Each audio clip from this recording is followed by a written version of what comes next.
Hello, everybody, and welcome to Chapter Select, a seasonal retrospective podcast where we bounce back and forth between a series exploring its evolution, design, and legacy for this Season 5 finale. We are talking about Resident Evil 4's remake. My name is Max Roberts, and I'm joined, as always, by Logan Moore. Hi, Logan. It feels a little weird that we're doing another episode after Resident Evil 6 to some degree. I don't know if I'm alone in that sentiment, but I don't know. Weird? No, I don't think it's weird. It does I don't feel... know. 6 I think felt it's like more... a final thing that we're doing. And I know we're ending here on 4 ending Remake, on more which of is a a high note. We are. I will say, I think it's more weird that it's a game we've played twice this season. And technically, Yes. I've played it 3 times within a 1-year span. That's true. I've spent a lot of time with Leon in Spain. And so I think that's more the weird part. Because Resident Evil 2 remake, obviously a remake, but we didn't play Resident Evil 2. Same thing with 3. So it's weird that we've played the same game twice.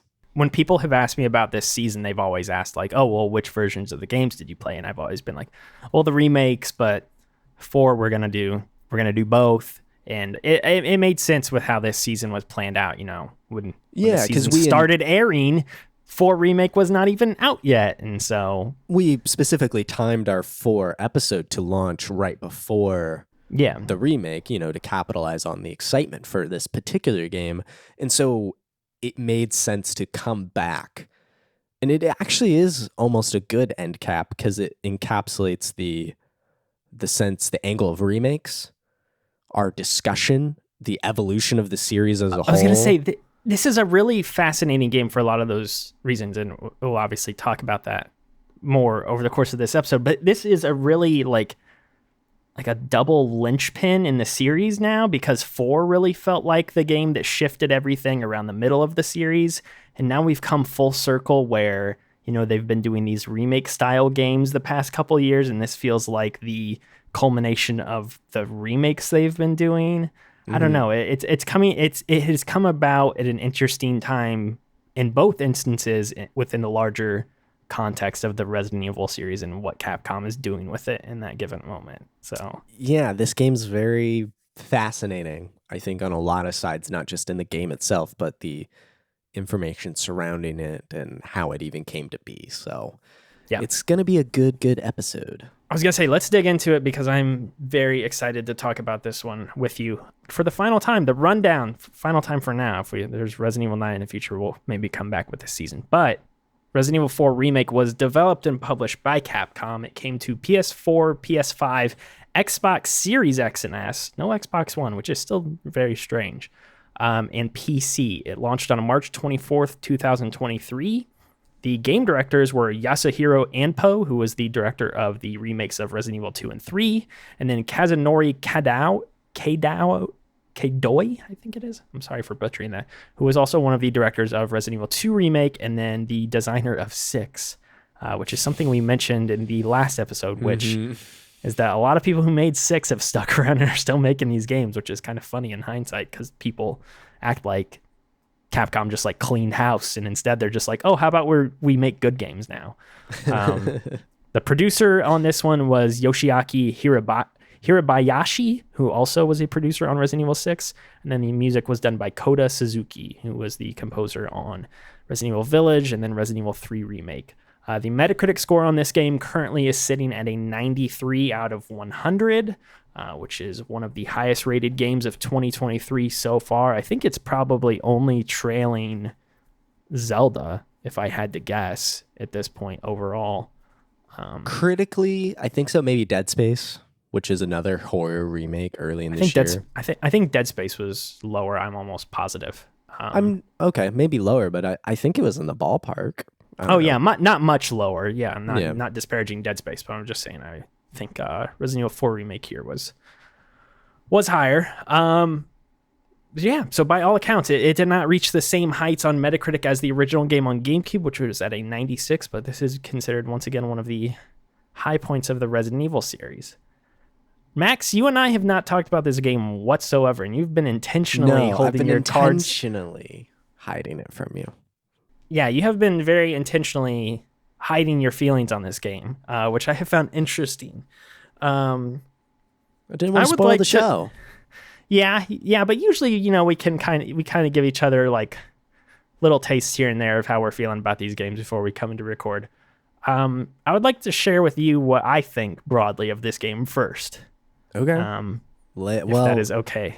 Can I just want to say something for the listener at home. Okay. We finished Resident Evil 6 and then Logan was going to start 4. Now, I had played the remake before we did 6. You're starting exactly where I was going to start here. Okay. So, and yeah. I told Logan, I'm like, take your time. We'll figure it out. We'll get it recorded and done. No rush. But I knew in the back of my mind that this man would do what I call the classic Logan binge. This man did like God of War 2018 in like 2 days. Ragnarok, not so much because it was for work and it's just a bigger game. But I still blazed through that one. But... Yes, you did. But Logan sometimes gets these little binges in him. And as soon as he booted up 4 and his reaction to certain things, I was like, this man will beat the game within a week. Yeah, so I started it this past Friday. So we're recording this on a Wednesday. I think if you weren't out of town that weekend, you would have beat it over the weekend. Probably. So I started it on a Friday, just kind of wet my whistle with it, and then I had to go out of town, and I didn't get back in town until Sunday night.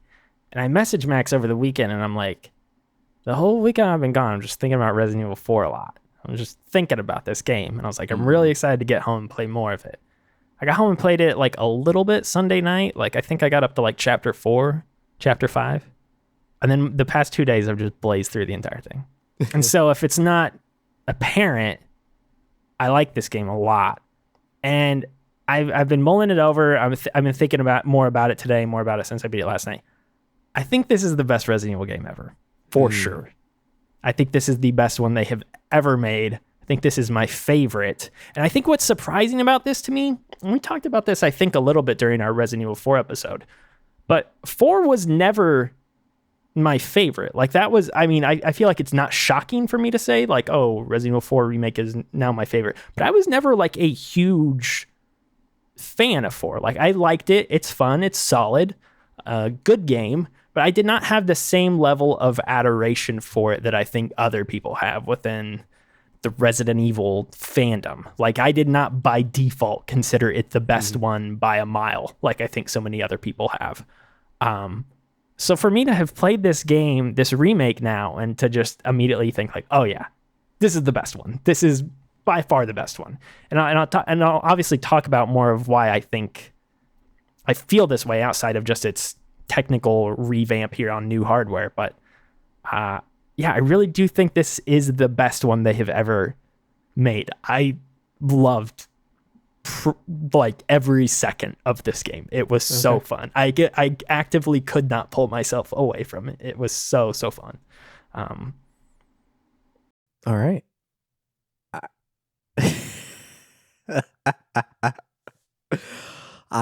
This was my least favorite remake of the bunch. You're insane. I have a lot of issues with this game. I don't know what they could be.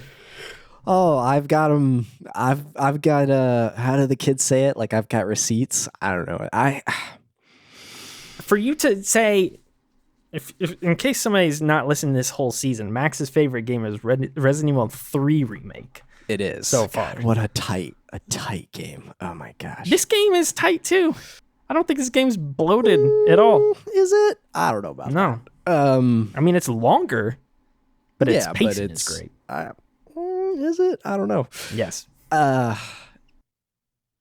I think this game is overall, my experience with it was marred by issues in design, in game feel, in technicality, and I think it really, this is a very important game to Capcom, right? The original game, and the expectations surrounding this remake were so high, understandably given the legacy of the original and the pedigree of the remakes up to this point. You know, that, like you said, they've kind of been building their way, earning up to 4. They didn't just skip to 4 right away. They've worked their way up to it. And I think those I don't think the game could shoulder those expectations necessarily. And I walked away fairly frustrated with the game and disappointed at parts. All right, well, I need you to expand. I feel like we're going to have to go into a situation where you have to open up more about what you dislike rather than what I like. Because it's easier to... It's harder to praise things than just be like, they're good, I like it, than it is to like explain your problems. So let's dig into your issues here.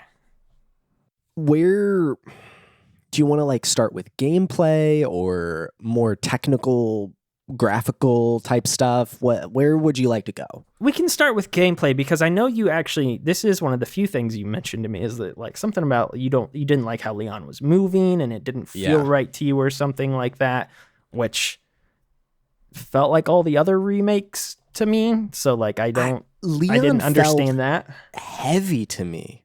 Like he had on Link's iron boots. Like he was just like stomping and moving slowly around. Like he just was not fluid. I played on performance mode without ray tracing, like, just straight 60, So it wasn't a frame pacing issue. He just felt like I don't know. It was something about the way the camera and the way his body was placed and the way he moved in the environment while shooting. I did have some issues with the controls where I couldn't. Now, this is a problem. This is a Max problem. Because what else were we playing around the same time that I was playing 4? We were playing 6. And yes. Not when I played 4. We were playing 5. Oh, we were playing 5. When I was playing 4. And how do you run in 5, Logan? It's the X button, yeah. So that's I'm telling you, I wanted to run with X so bad in this game. The opening hours of this game, I was smashing square to pick everything up because that's what it is in 6. And I was like, oh, I gotta like break this in my brain. So I can understand the problem. That's a weird problem with us playing all these in back-to-back sequential order. Yes, that's an us problem. And there is an option to make X run, but it switches reload or something to R1. Like it switched a button I didn't want to. All I wanted to do was just make a run X and I could move, reload or run to L3 or whatever, like swap that with something else. But it wouldn't let me just customize controls. So I was frustrated about that. But that's not a Leon moving problem. He just felt stiff. This is what I wrote. And again, this was before we played Resident Evil 6. I want that specifically to be clear because I think you'll laugh at what I'm about to say here. I feel like there was a lack of fluidity and movement. Like I wrote, this coat of paint is so shiny and modern, but the mechanics in combat feel stiff. Leon's feet are bolted to the ground. Why am I not sliding and fluidly moving in and out of cover? Why is this not The Last of Us Part 2? Why is this not Metal Gear Solid 5? I'm more trying to figure out why you're trying to move in and out of cover. I don't know. Go ahead. So I'm sorry. Continue. You're fine. It's just such an action-focused game, but the action mechanics are rooted in 2004 and 2011, and it doesn't match the visual style of the game at all. It just feels completely out of place. It's like a time, I don't know, it's like a time capsule of combat mechanics that I don't think have aged very well in this PS5 context. Leon just feels so stiff. I'm like, I want to be sliding and running and shooting and moving in this environment, but he's just like standing still. And I mean, you can move while you're aiming, but he's just like standing. And I don't know. He feels like a stiff toy. I mean, I just don't have a lot to even say back to that because it's how the game was. They're not going to, yes, remake it and change certain things, but I never had a problem with how he felt movement-wise. But I also didn't want, Resident Evil 6 mechanics there where you can slip and slide around all over the place. So that was it felt like a modern version of 4, and I didn't think it felt dated by any means. It didn't feel like a modern action horror game. It just felt It felt like it came from 2004. What modern action horror games have you played, though? Because I don't think it feels much different than... I mean... Again, 2 Remake, 3 Remake, The Evil Within 2. These are like the modern action horror games like I'm thinking of. Like you mentioned Last of Us. There aren't action horror games that are like The Last of Us or Metal Gear Solid 5 or Gears of War, really. Resident Evil 6 is. I just think mechanically, I think this game would have been more fun if there was more dynamic movement. And it feels like it should have that dynamic movement because it has a modern weapon selection wheel and they give you all these tools to shoot. And the enemies, I think, actually are more reactive of a modern action game. They swarm you more aggressively. It demands you to move in the environment way more than the original game, I think.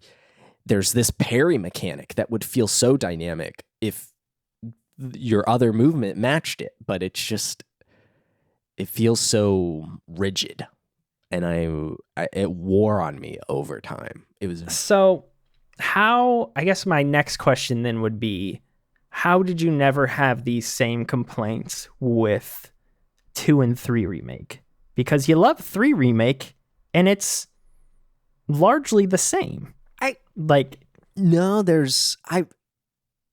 In 3, it's so snappy. There's this dodge mechanic. You're running. You never stop moving in 3.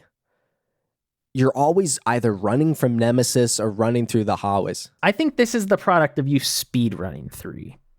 Which is kind of why you have this mentality of never stop moving. I think it more is like this. This game, when you get to the village for the first time, if you fail, did you fail in the opening village section? No, I almost did, but the bell rang just in time. If you do, the game basically says, or it might even say this in other sections of the game, but it's like, hey, keep moving. Never stop moving in this game. Like that's like actively one of the first hints it gives you if you happen to die in one of those opening sections.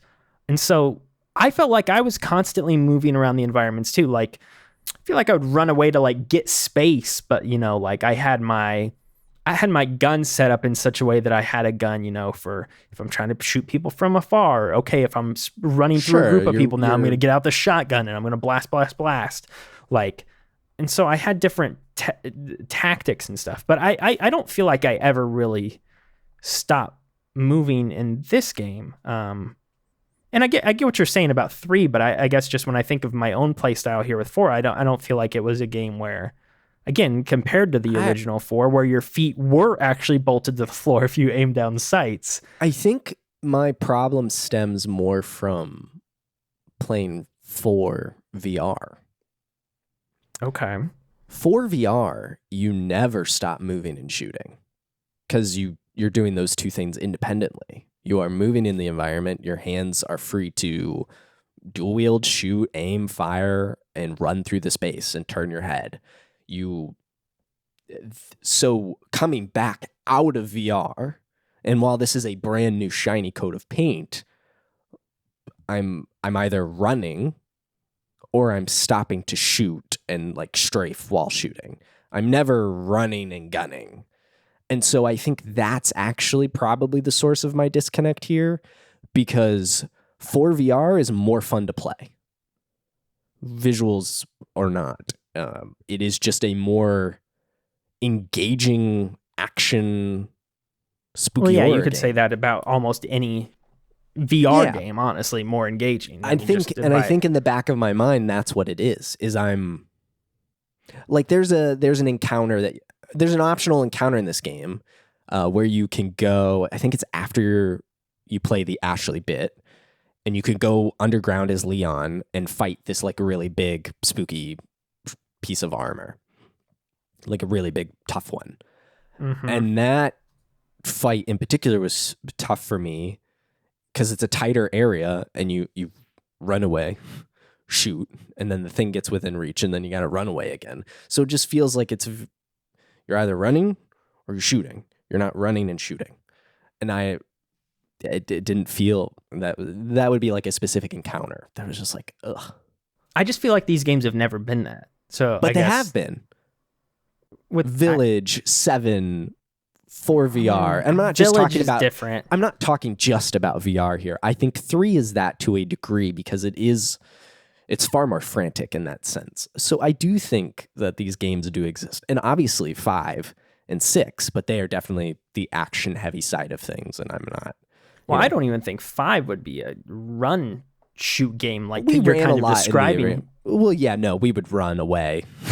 I was gonna say not in the way that you're describing that you like what you're saying you would want. I guess is what I'm saying. Yeah, I mean, I don't know. I mean, we could obviously go back and forth here a lot, but I just don't have any of those problems. I mean, to be short, to be succinct with it, like I really do feel like this is a perfect marriage of the previous 2 remakes we've had, specifically 2 remake, and then just what I would expect from 4. Yeah. Like having replayed 4 last year, I think made me really appreciate this game that much more. And I'm wondering, I wanted to ask you this as well. Has playing 4 twice before this almost made you a little tired of it by the time you did get to this one? Because obviously I didn't play VR and you have. And so I am wondering if this was my third go around, if I would be a little bit more like, oh my gosh, this again, here we go. Or if I would be, or if I would still have the same feelings. I was curious about that too. And I was aware that could be a problem because I started VR in July and then we played the base game, in the September, fall. October kind of window. So I knew it would be close. And then 3-4 months later, it's the remake. Yes. But part of what kept me engaged was the shiny new coat of paint and my curiosity about what they would change structurally. So that kept me on my toes. And since the game was so fresh, I'm talking and I had never played it before. So really my Resident Evil 4 experience has been condensed to a 9 months period. Mm-hmm. And so the game was super fresh and it's like, okay, this is what they're doing here. This is, one of my notes was, so far it's just the same, no major changes. And literally a minute after I did that, there was a huge stylistic change, not so much gameplay. Actually, it did impact gameplay a little bit later. It was in the tower explodes in the village. Oh, yeah. Like out of nowhere, it's just... Did you try to climb the tower too? No, I never did that in the other ones, but I did see Donkey's video and other people who were like, I'll be safe up here, and then it collapses, which is a good subversion. One thing I wanted to ask you about, and this is, obviously there are a lot of changes here we can get into, and there's story and character stuff I want to talk about as well. But I mentioned previously pacing, and I think one of the best things that this game did is just trim the fat in certain areas where it didn't need to be there. They streamline a lot of these sections of the game, which I appreciated. I think about in the castle when you get the various heads for the animal statue and you have to put them on the statue. Those aren't spread out all over the castle, and then you don't have to take them back to some central part of the castle and input them. And it's all fairly close together. They make things more close together, so you're not doing as much groundwork, just running around aimlessly in the game. I think of fighting the village head, the village chief. That fight, you are just running from him, and then the fight happens right after that. In the original game, I know there's a whole little section where you find a door, and it's you need his eyeball, and then you go down a ski lift type thing, and then you go find him. That was just all completely cut out. There's a lot of little sections like this where they cut just these useless 5 to 10 minute sequences from the base game, and they just funnel you directly into the nope, this is gonna result in you having a boss fight. Let's just do the boss fight. And they add sections as well, but I didn't feel like any of the additions bloated the game length or anything like that. This game has always been praised for its pacing, even back to the old one. I know that's something a lot of fans have talked about with the original game as well, and that's why this game has stayed in the public consciousness for so long, and it's why people continue to speed run this game. Or there's a lot of people out there that are I play this game annually. Resident Evil 5 has remained super relevant over the years for, I think, in large part because it is just a well-paced game where every chapter it feels like there's something pretty notable happening. But even in the lulls that I felt like I had with the original game, last year when we played it. With this remake, I did not have any of those same qualms. So I'm curious, like you mentioned your pacing problems. I guess first of all, do you agree with like some of the things I'm saying that they did trim certain elements out?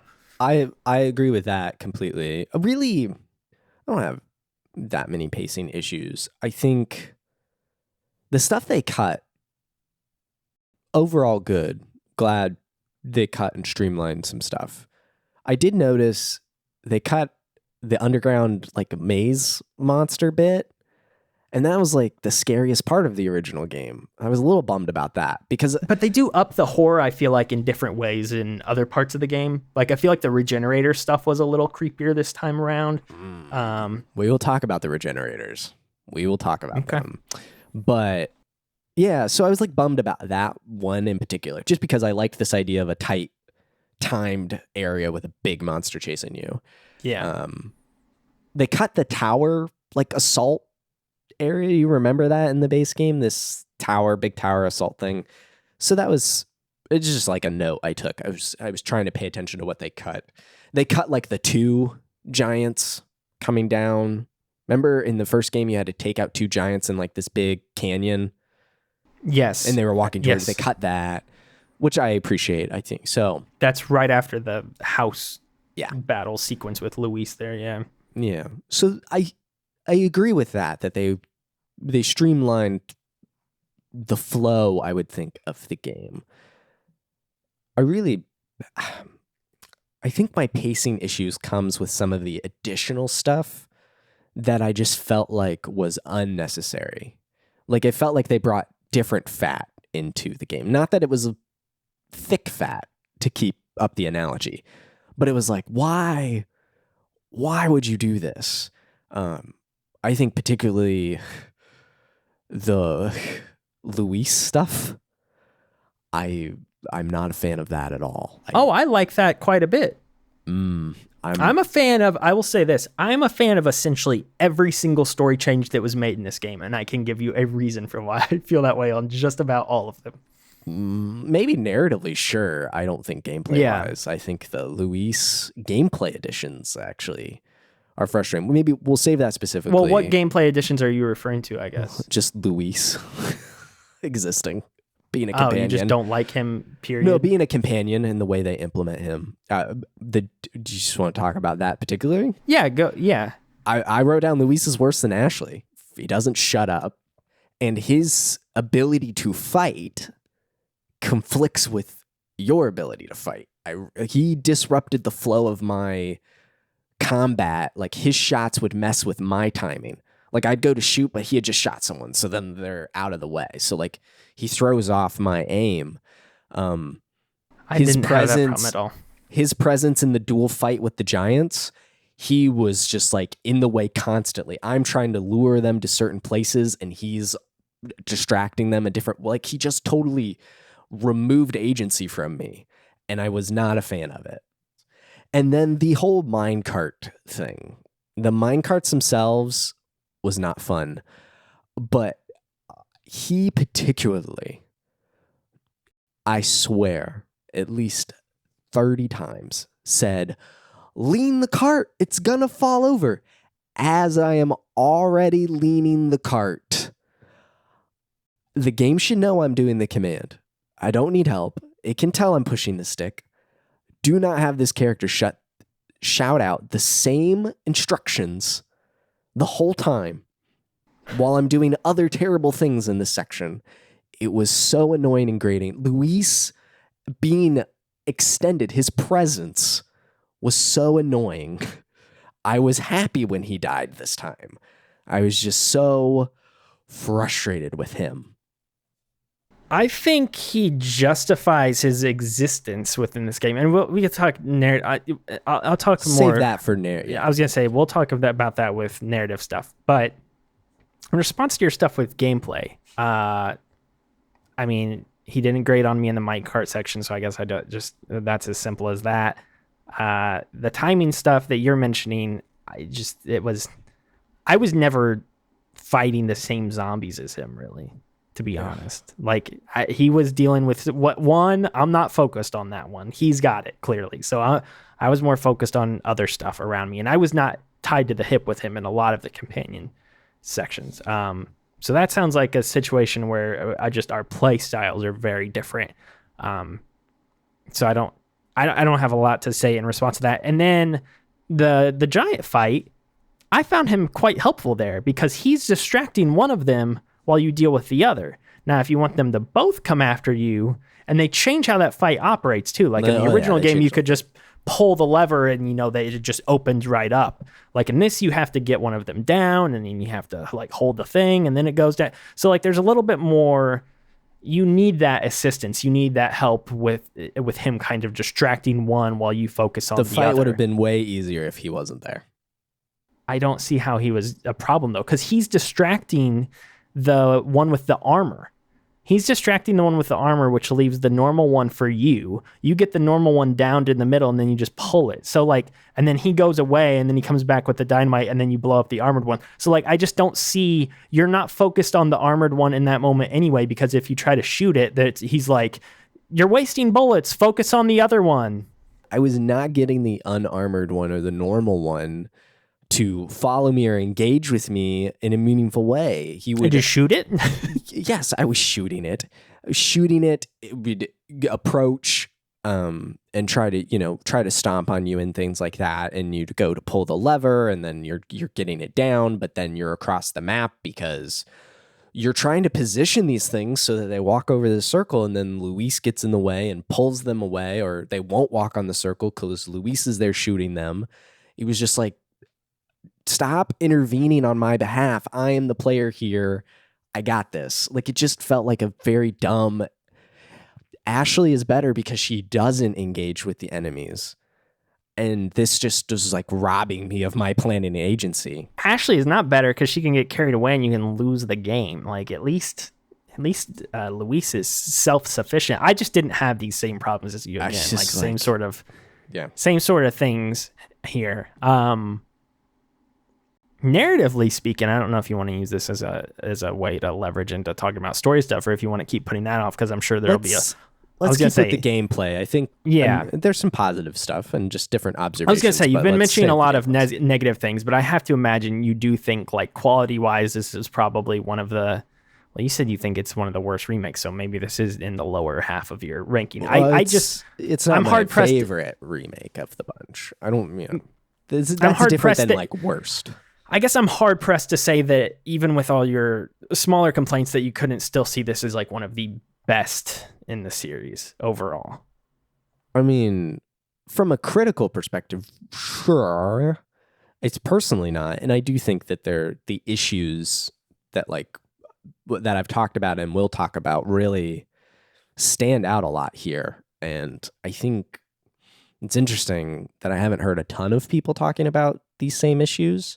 I've heard some of it, but I think nostalgia is kind of blinding a lot of the criticism for this, and me not having any of that. Well, that's why I mentioned what I mentioned up front is like, and you know this about me, I have never, even when we started this season, like 4 was not the one I was like super jazzed about playing necessarily. Like, it was not the one that Resident Evil 4 has never been the game in the series for me. Like, if before we did this season you would have asked me my favorites, I would have.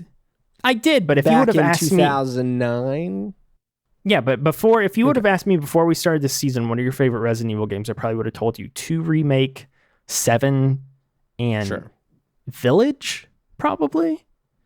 Like, those would have been my favorites. Like, I wouldn't have even had OG Resident Evil 4 in my. Like, maybe I'm not saying top that, 5, but you do have prior contexts. Yes. But I mean, if I put it in my top 5, I think it would have even been below the original game, the original Resident Evil. So it's never been this like infallible piece of media. Like, I know when this remake was announced, some people are like, well, that doesn't need to, they don't need to do that. The original game's still fine. They've ported it 10 times over to every platform imaginable, and then the original game still is on everything. Yeah. So a lot of people felt like this didn't need to exist. So for me to come out of the other side and for me to come out of the other side of this one and say that I do think this is the best game in the series is not tied to nostalgia. Oh, well, I'm not saying you particularly, but there are a lot of people I think that nostalgia is fuzzing over, so smoothing out some of the rougher edges in this game, and I just don't have any of that. And I played this game slower. I kind of soaked in it more because just my availability is just different than yours, and things kind of grew and just wore on me over the experience. I will, to be a bit more on the positive side, I'll say this up front. I just found it funny and ironic that this game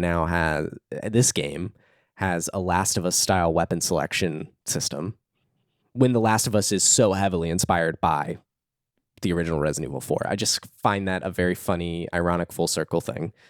Mm-hmm. I love that type of system in general in any game. Just the quick select with the D-pad is great. I think the enemy design in this game very strong. I like the aggression that the enemies have, especially in that opening village section. They really are heavy and just hit hard. Yes. The chainsaw. I died right away up front there. Oh, you did? Yes. I was close. And then I was very close. Yeah, because I was kind of trying to play it like the original one where you can just kind of post up in certain corners and aim down certain long hallways or whatever. And no, they cornered me and I died real quick. And I was like, oh. And then that's when I was telling you I got that that message that was like, no, don't stop, keep moving. So I like that the design in this game of those enemies, the wolves and their evolution and other things. I think the grasshopper things still suck and are so easy to kill. They're not even really a threat. There's really, at least they didn't add the invisible ones this time, or they changed it. They had them, but only in one section and in the water. Did they have them? Yeah, there's a small part after you get knocked down in the castle to the underground part, and you're wading through the water. They're in there. So yes, but they're under you can under see the them water. In the water. Yeah, so it wasn't just a straight up invisible one. It was invisible. So they're in there. So I really do like the enemy design in this game. They have this intense feeling to them. And I liked the side quest at first. The additional objectives for the merchant of more than just shoot these medallions, go here, shoot the rats. Or shoot the rats again. Yes, or defeat the boss. But you got to my point exactly, is they get very repetitive, and I think they're too infrequent. I feel like they're kind of at the front of the game and the end of the game, and there's not a lot in the middle. And so yeah, sort of. Either more variety or just more consistency of them. Well, they had to, I noticed they had to put them in sections of the game where you have a little bit more freedom to backtrack. Agency, yeah. Yeah, they had to specifically slot them in the chapters where you could go back and like in the castle, for instance, I know they give you 2 or 3 of them during a section where the whole castle is kind of opened up to you and you can go back through and do some stuff. And that's when you fight one of the bosses. And that's when there's there's one that's a bird stole a jewel, go find the bird. And weird things like that. But it wants you to go back in the area that you just explored. So in that sense, I kind of get it. But it's look at what we've done. We, part of the remake, we've added side quest. And then it's well, did you? Well, they don't want to put it's like Ghost of Tsushima. Pet a fox. Except not that annoying, and at least... True. At least it's slightly more engaging because you actually shoot something, but... Yes, and yeah, with the bosses specifically, they don't want to give you a side quest that's kill this boss, and then it shows up on the main path in front of you. They want to put that stuff behind you because it is optional content at the end of the day. Oh, I guess I see what you're saying. I was going to say, they do have side bosses. If they put a hard boss in the main path of the game, they're you can optionally fight this, but also you have to go through this door to advance to the next section of the game. They do have to tuck this stuff back. So it is kind of... A little bit, yeah. Again, this is an additive... It's like a catch-22. it's an additive thing to the game. You don't have to do any of this. I like the option that it was there. Like at the end of the day, if you don't, like for instance, if you didn't enjoy this, you don't have to shoot the medallions. You don't have to go fight the deranged wolf in the village. I was at 29 little purple gems, and I wanted a 30th so I could get the weapon upgrade, so I could get a trophy. But for a long stretch of the game, there's just no more side quests. And I was like, "Come on, game, give me." If you kill the knights, they drop the spinels. I think every time that's their drop. It was item. past. It was after that part, like the knights showing up. I was like, I need just one more, please. Merchant. You get random drops of them sometimes. I will say, Merchant in this game, how'd you feel about him? At first, I did not like the change in voice, and then as the game went on, I was like, this is a very good updated voice, actually. The Merchant is better in this game. The Merchant is better. Giving him more dialogue, more things to say, just gave him... He's written just the way you would think he would have been written in 2004. His dialogue is superb. The way he talks to you and interacts with you is just... I like that he comments on every gun after you buy it and kind of gives you a little breakdown of what you just bought to some degree. The shooting galleries associated with him I still thought were pretty fun. I S-ranked all of them, baby. That's right. Let's go.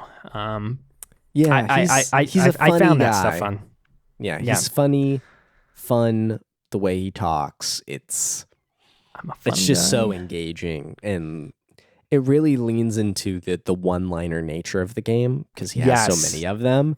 That is, I mean, we'll talk more about the characters and stuff, but I mean, you mentioned it, so we may as well.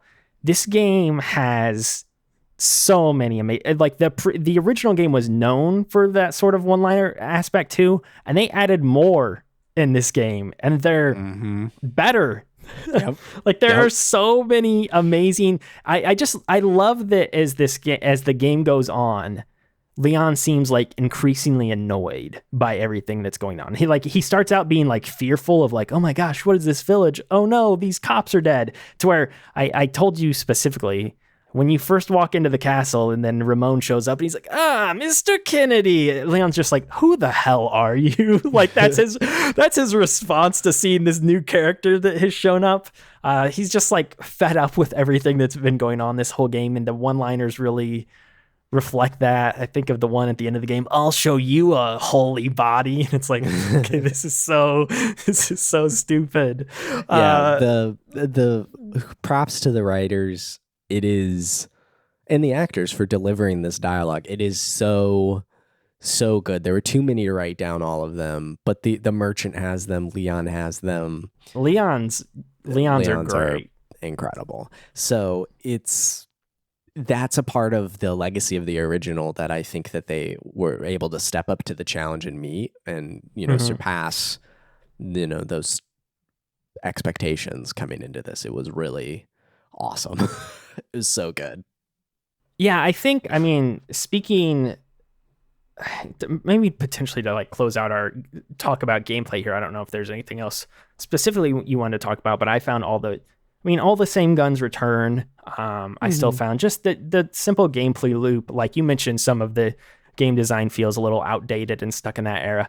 I still think at its core, this game, like if this game came out tomorrow, I don't think the core loop of getting guns and upgrading them and fine-tuning them and buying new ones and toying around with them in your inventory, like I don't think that's aged at all. Just the general how your weapons function and things like that. In fact, a lot of games have ripped off what's been seen here in Resident Evil 4 for the past 15 to 20 years, and I really don't think it's aged terribly, to be honest.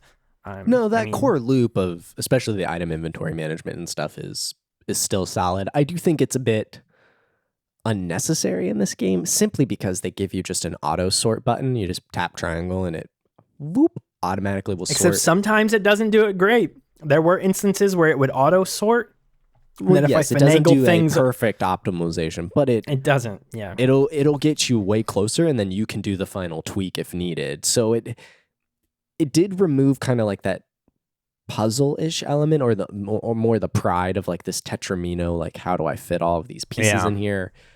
And you just tap, and it's done. But that was like, I mean, that was in some ways that's just like an expected quality of life feature that they're going to add. Yes, and you don't have to take advantage of it if you don't want to, but it is right. just kind and of I one didn't of those... engage with it for most of the game, but toward the end, I was just like, let's just get this, let's just keep moving. I would do it if I knew I had like space or whatnot. Sure, like auto. Like if it's just like, okay, I just kind of want to sort everything here quickly. Boop, boop, boop, boop. Let me throw it all together to just kind of restructure.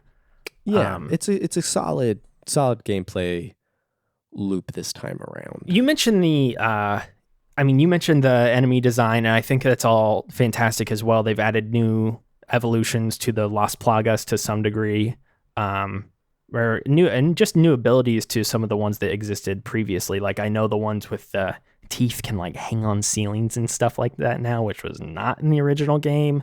So they've just added like new little wrinkles here and there to many of the enemies that were in the previous game. The bosses all obviously largely look the same as well. Like Ramon's much different this time around. And then they add, way different. That fight's much different for sure. Way different. Did you actually? I know. So is Mendez. Mendez's fight is also way different. Which one's Mendez? The first major boss, big boy, big tall. Oh, okay, boy. yeah. It's that one's slightly different. I mean, he's like going in the background and foreground. It's a shooting gallery, is what it is. Sort of, yeah. The original, you could run around the whole barn. There was verticality by going up and down. The whole barn, the barn does catch on fire. It just catches on fire at like a slower clip. I remember being able to run around the whole base of the barn and then go up either sets of ladders on either side. And I mean, maybe at like a halfway point in the fight, maybe that cuts it off. But this game, from the very beginning of the fight, you're sectioned to the one side of the barn. And while you can drop down to like this low area and have to avoid some attacks, you're mostly on the upper levels. So it's really just run back and forth, dodge incoming attacks, and then shoot him at a distance when you can. And so I thought that was an interesting choice to both streamline but like restrict that fight in a way. It made Mendez feel less scary, because in the first game he can kind of approach you in a 3-dimensional space, and this one he's just more in front of you. It almost made it 2D in a way, like a flat kind of fight. It was an interesting change. Salazar, it was weird. Yeah, it was a weird... I don't know if I was like a fan of it necessarily. I struggled with that fight. I wasn't well equipped, I don't think, and I tried to do the grenade thing, couldn't get it in his mouth. I couldn't find his mouth. I didn't know where it was. Oh, he just opens his mouth and you just kind of have to lob it in there. He doesn't there's no eating animation or anything. It's just, you got to kind of... Yeah, but I visually couldn't find his mouth and the blob that he was. I really struggled. Do you know where Salazar's body's at? That's the mouth. I threw a grenade at him. That's where it is. Well, it didn't. I did not get that trophy. It just felt like a really weird. I don't know. It felt weird. Maybe it's just so different than the original, but I wasn't. It's not that it was a bad fight. It was just weird. I just felt out of place with it. So I'm not. That's a me problem, not a game problem. But it was odd. And then Sadler's pretty much the same. Sadler, I used an RPG on him. I did too. And not the RPG that it gives you. Yeah, no. I had enough money right before, and I was and it was 12:30, and I was playing. You have to do it. You have to do it. And I was like, I just got to do it. Yeah, you do. The options on the table. The merchant's selling me this RPG. I do like when you buy the RPG, the merchant's line is something like, some people like to make situations a bit more interesting or something like that. He's basically telling you, if you use this, you're kind of going to lose the element of enjoyment from facing a boss or something like that. But it is fun to just kind of whip it out once. Oh my gosh. It is fun to use the RPG in one instance there against one of the bosses. And typically I use it on Ramon, but I decided to use it on Sadler this time around. I think all the bosses in this game are still great. The one that I didn't think was as good this time around would be Delago, I think it is. The alligator, big water thing. Yeah. I thought that one was better within the original, even though it didn't make sense when Leon's swimming 1,000 miles an hour as you tap X to get back in the boat and whatnot. I didn't find it all that thrilling this time around, but that's a completely different type of, boss fight in this game because it's not reliant on the game's core mechanics necessarily. It's kind of the outlier. Are you watching this video I just sent you? Yeah, I watched it.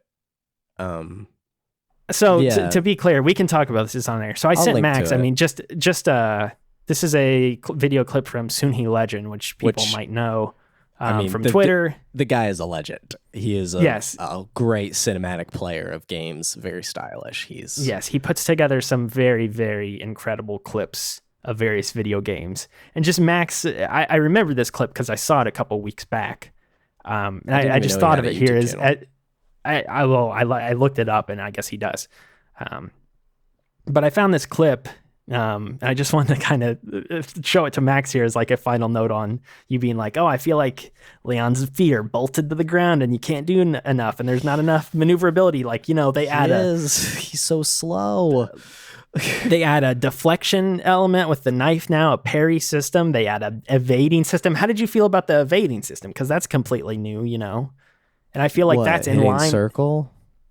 Yeah. I don't know. It's in 30. Okay, Kingdom Hearts 2 super fan. Press triangle to use First of any all, action. I'm not a Kingdom Hearts 2 super fan. That is not me. So this clip, to send you don't need to break down the whole clip. I'm not going to break down the whole thing, but he is moving he's moving very progressively. He knows exactly what he's going to do. Everything's equipped and all that stuff. But it still is a good example of it's stylish. It's kind of a good dilution of like what this game's mechanics allow for, I guess. As someone who knows the exact encounter and the enemies and what they're going to have, yes, you can choreograph something really great like that. I'm not talking about just purely from the choreograph. But Leon himself in that clip is moving so stiffly and slowly. Like the part where he aims and then he's going to walk over and does the roundhouse kick. Like it's almost like he's on an octagonal grid of like, I will now move diagonal to get behind to kick. It's just so rigid in that way. It should be more fluid in I'm shooting, but I'm moving over here. And then now I'm roundhouse kicking. And then when I come out, I shoot like this. And that's sounds like you want this to be Splinter Cell Conviction. You want like parts they try to make it like that. You want this to have like a breach and clear system where you can just that's just push a button and it does it for you very stylistically. No, it's just this game looks visually and the game setting of these hordes of enemies and these big spaces to run around in, it's begging for movement, fluid movement, but we're getting movement from the GameCube in 2004, but on the PlayStation 5. And I just think that really clashes a lot. And this game does add stealth, and it feels very slapped on. It's there. Like, there's no, like, forced stealth. Wasn't there one forced stealth area or like there's one highly encouraged stealth area?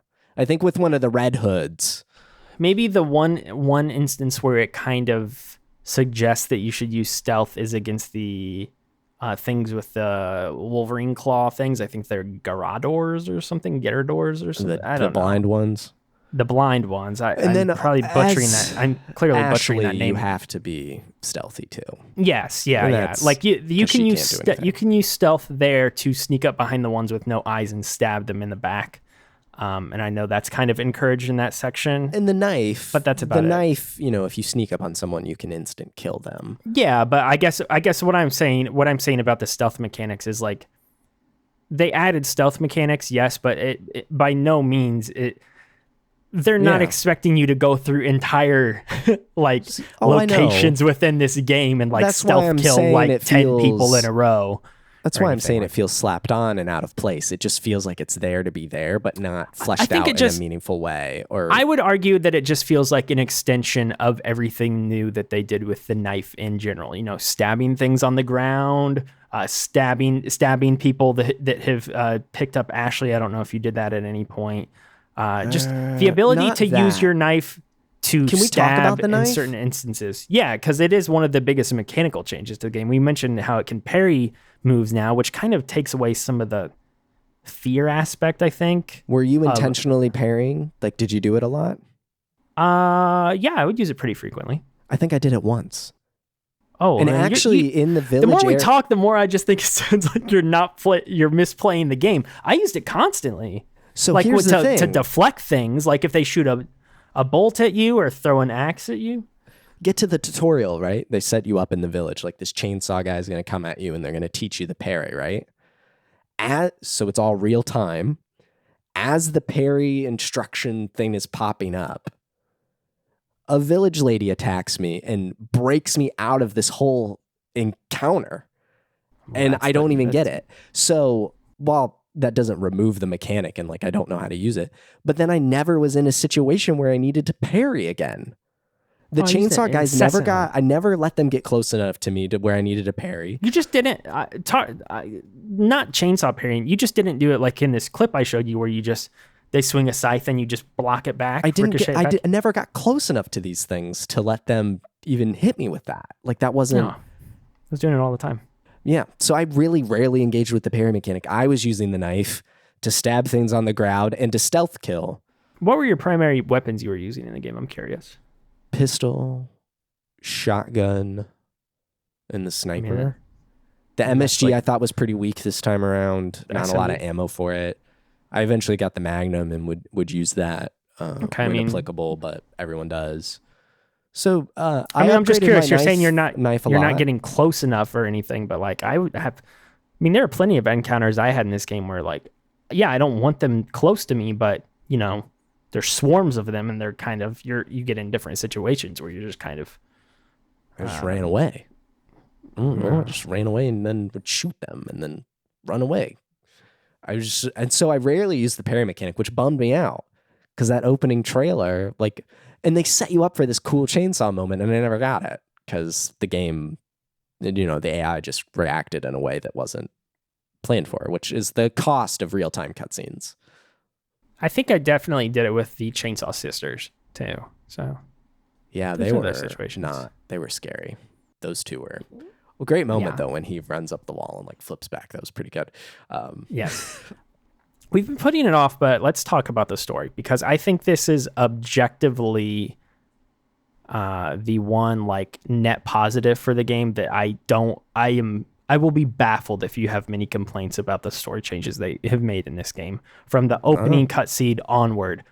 I think the biggest praise that I can lavish upon Resident Evil 4 Remake here is that this feels like a sequel to the previous Resident Evil games, which I did not previously.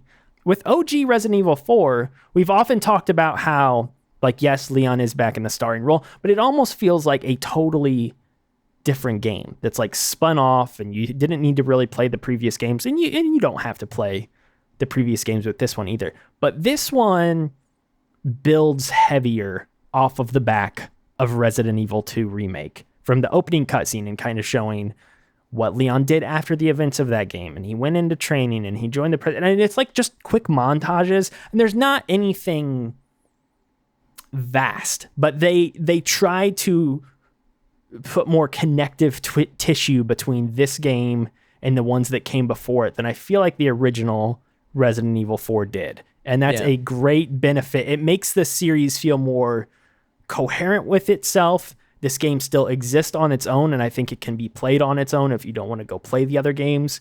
But for the first time, I really do feel like this one is part of a larger saga and a larger series in ways that I didn't previously. And that is the one big boost that I feel like it has had. Like I feel like have followed we've played all these games within the past year. Like the version of Leon that we saw in Resident Evil 2 remake or whatever did not feel like the same version we saw in OG Resident Evil 4. Like, whereas this feels very much like a older, it's the same character from that game, just older, more experienced, and they allude back to previous things. And like, again, it's just a lot of small instances scattered throughout the game.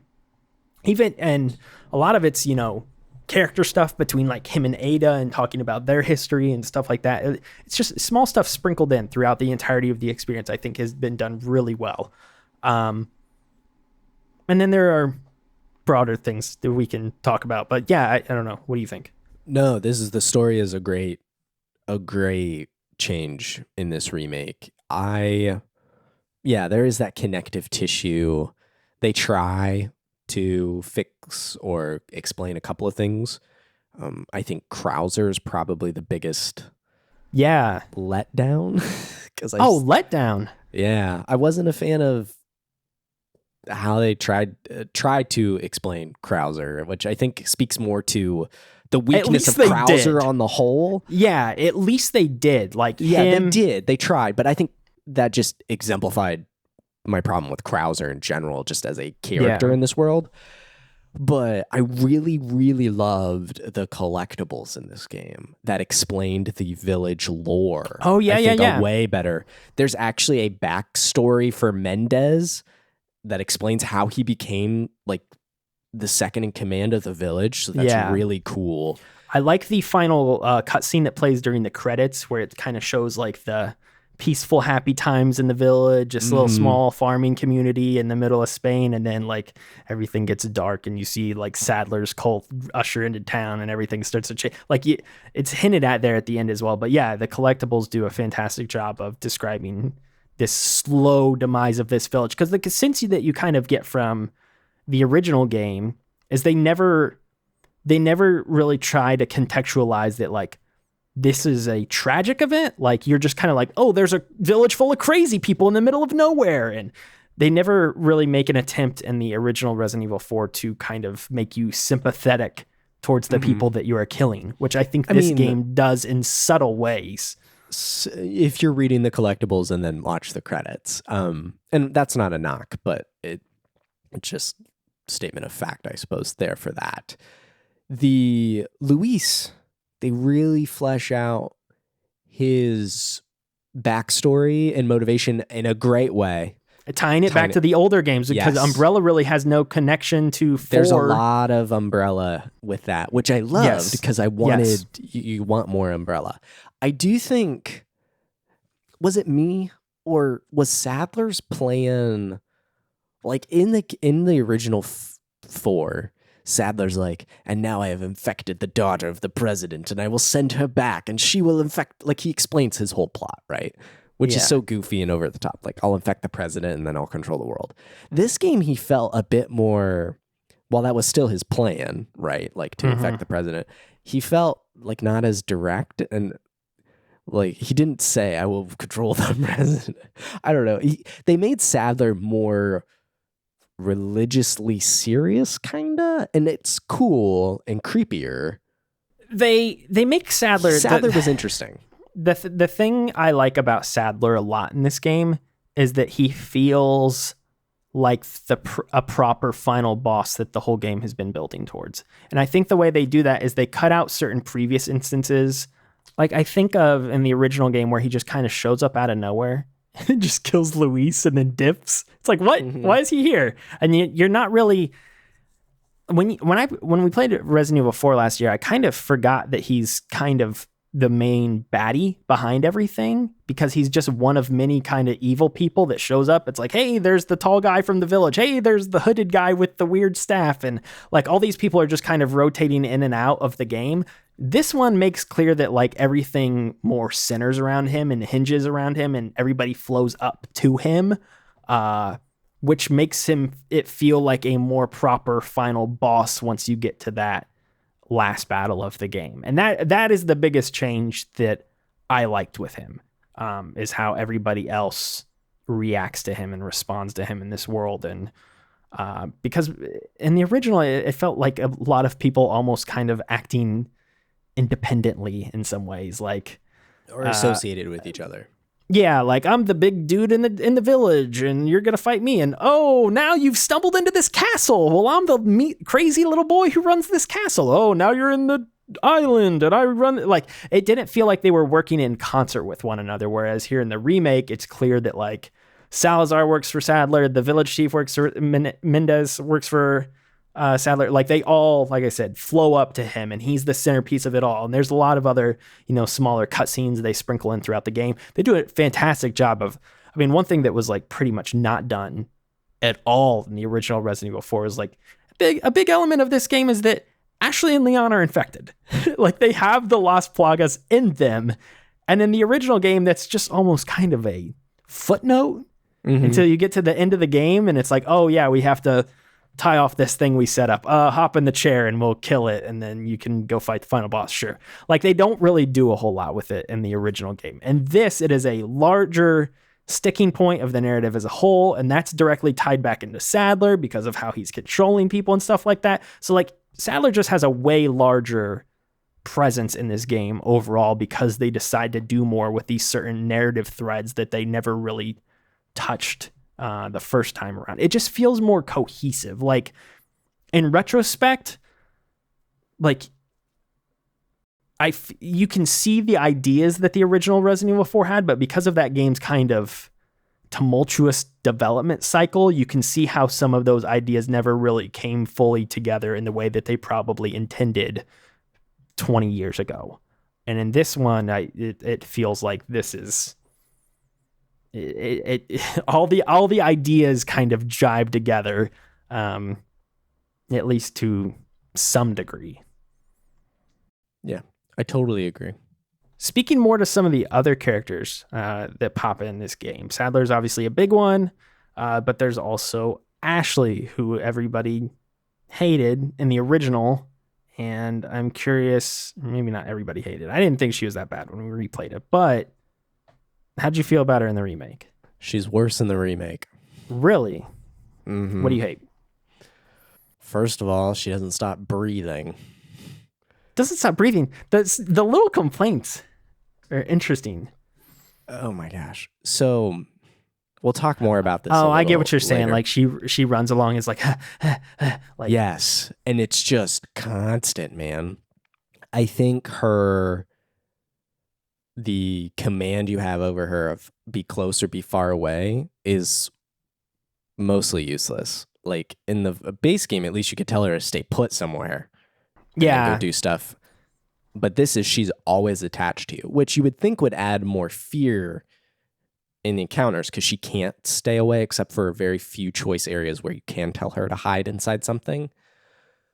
But no, she really just never gets in the way all that much, which makes me wonder like why we're even escorting her around. I get why in the game narratively, and this is a remake of a game that did that, but like she just feels so not there except for the fact you can hear her constantly.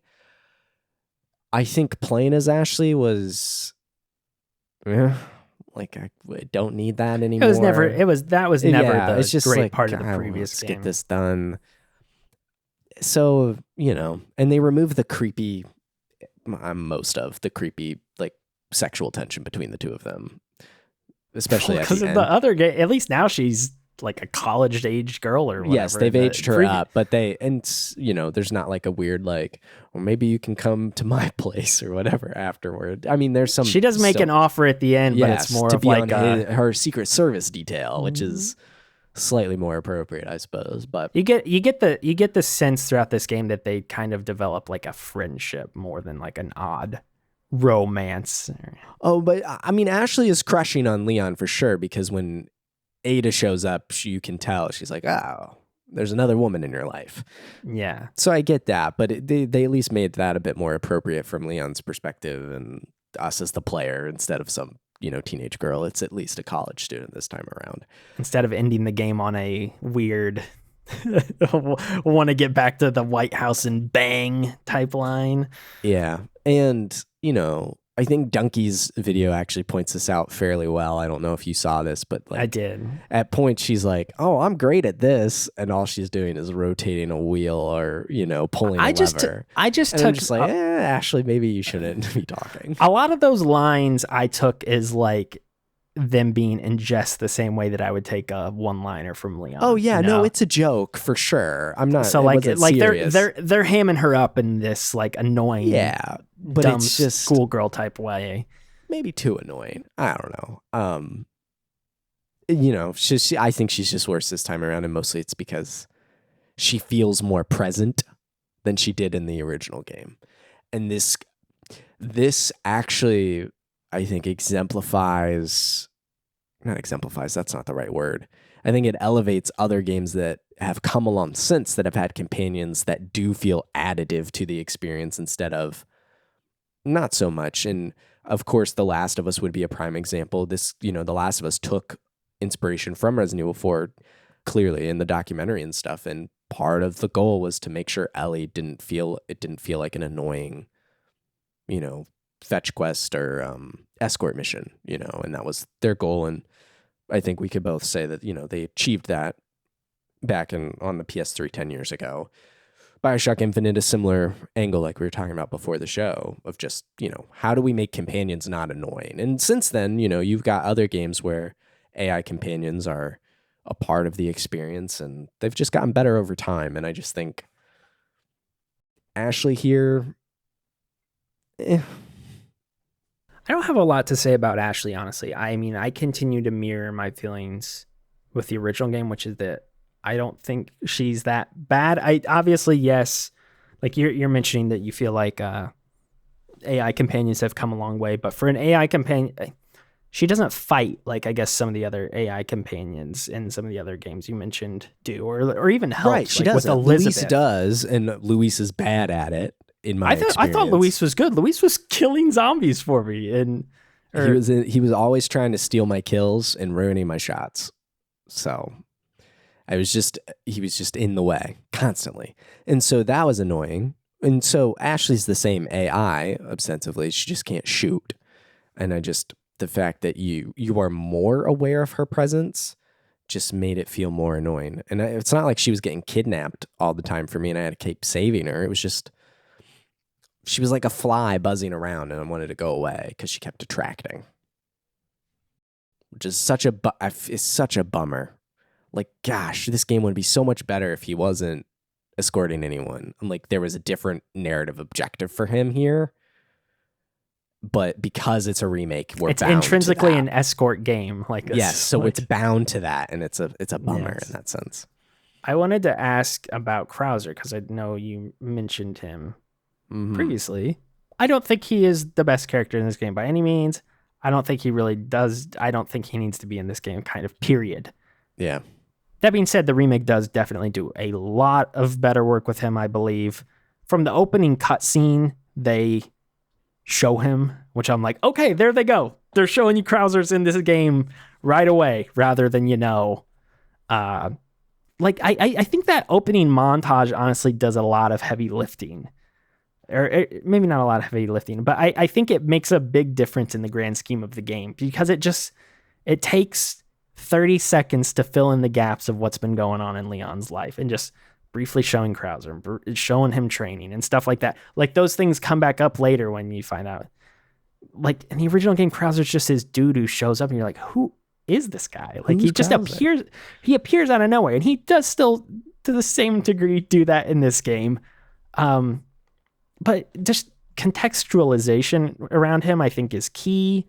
And knowing, why is this guy so mad? Why is he aligning himself with a crazed cult? Like, what is his goals? Like, they gave him some depth to some degree, or far more than in the original game. Because in the original game, he's really They gave him actual context. I wouldn't say motivation. They gave him motivation. Like, why would this guy kidnap the president's daughter? Why would this guy team with crazy parasite cult people? Like, it doesn't make a whole lot of sense. And they've at least explained those things this time around, which I think is about, again, he's not the best character in the game at all, but just having better reasoning behind those things, I think makes a huge difference with him overall. Yeah. Krauser is just like a really B-C tier Marvel villain here. He's like the lowest run of the Metal Gear villain cast. He just feels like a total imposter that's trying to be something else, and he's just nowhere near as good as the rest. And I just find him annoying. I found him annoying in the original game. It's just, why are you here? Who cares? What is this relationship? And sure, they fill that in a little bit with like a quick cutscene and some dialogue that he spouts, but it's just, he doesn't feel earned. He doesn't feel like a big threat. Bad. The fight is very difficult with him, I thought. The whole sequence with him I found tough this time around. Oh. But yeah, What did you max for? What gun did you max, out of curiosity? I think my pistol was pretty high and my sniper, and I mean, I leveled up the shotgun. Well, it didn't max it out, but I fully maxed out the shotgun immediately. So a lot of these things where you're like, this was hard. It's like, oh, I just uploaded in their face with shotguns, and it was very simple. I had a lot of leaned into the Magnum.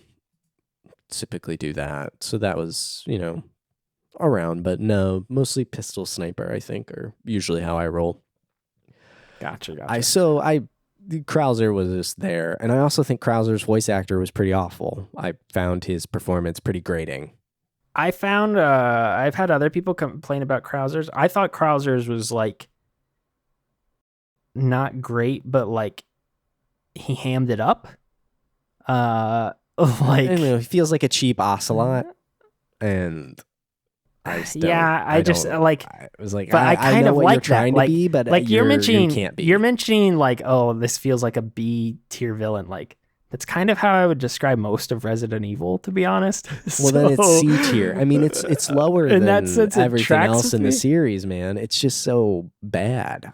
Ada's the one voice actress that I found like truly terrible. I didn't mind Ada at all. I have when you brought this up the other day in the Discord, she caught a lot of flack for this online. Like, dude, I don't know.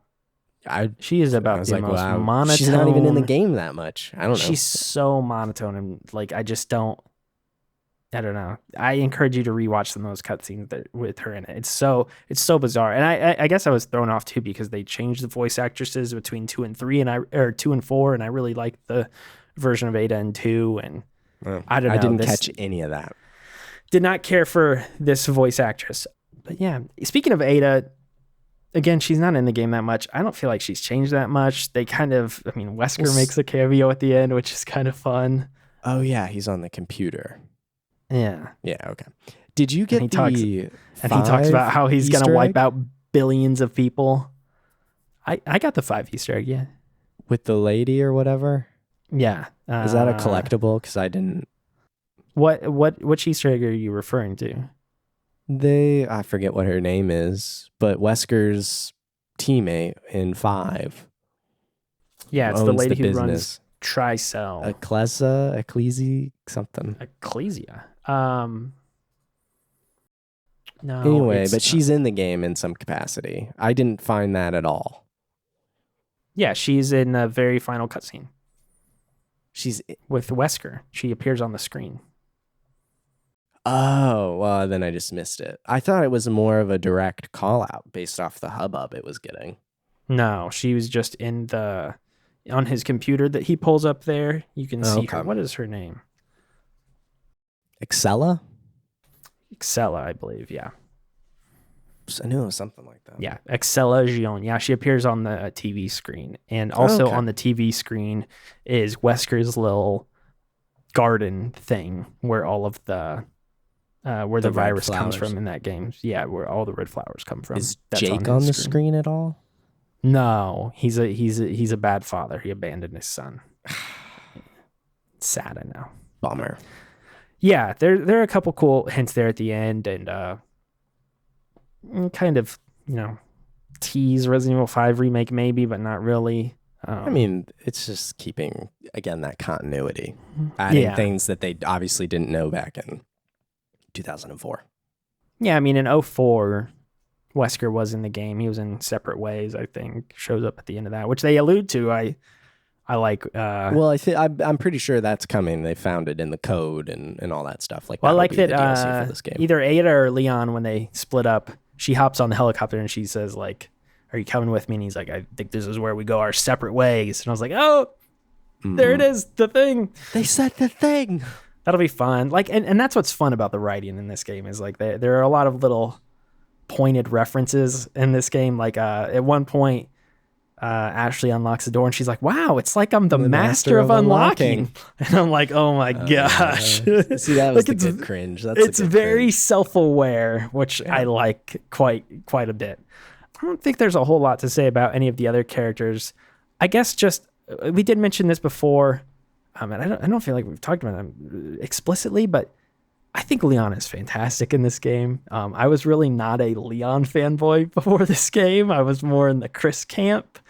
I think this game has won me over. Leon is excellent, and I just like the version of Leon, like I said before, that they sort of present as time goes on in this game, this version that is just kind of over all of this and is sick of all of this. But at the same time, he does like have some character depth, like having some sort of like PTSD and fear that stems from Raccoon City and him trying to save Ashley at the end of the game and be like, okay, this has got to be different. I don't want to repeat what's happened before. And I don't want the past to come back once again, which is funny given what happens in 6 with, it's Raccoon City again.